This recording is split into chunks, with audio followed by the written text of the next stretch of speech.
Welcome to the Learning Pines YouTube. We hope this video helps. Seeing the Epic Games error code Roman II-E1003 can be frustrating, especially when you're ready to play. This specific error usually means there's a problem connecting to Epic's servers, or something on your end is blocking that connection. It could be your internet, a firewall, or even a hiccup with the launcher itself.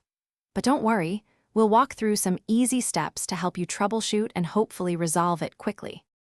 Let's start with the quickest fixes. First, close your Epic Games launcher completely, then open it up again. A fresh start can often clear up minor connection glitches. If that doesn't work, try restarting your entire computer. This often resolves underlying system issues or network problems that might be preventing a smooth connection.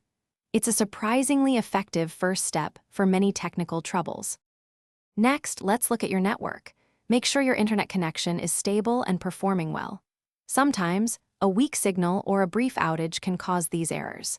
If you're using a VPN or proxy server, try temporarily disabling it. These can sometimes interfere with game server connections. Lastly, you might try flushing your DNS cache, which can resolve outdated network information. Simple network adjustments can often be the key. Sometimes, your security software can be a bit overprotective. Your firewall or antivirus might be incorrectly blocking the Epic Games launcher from connecting to its servers.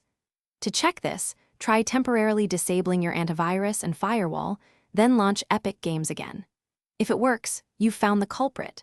Remember to add the Epic Games launcher and its associated game files as exceptions in your security software settings to prevent future blocks.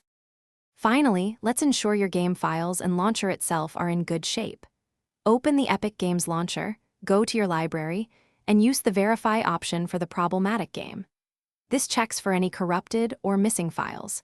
If the error still persists, a clean reinstallation of the Epic Games launcher might be necessary. This ensures you have a fresh, uncorrupted version, often resolving stubborn issues that other steps couldn't fix. Thanks for watching. Consider subscribing if we helped you.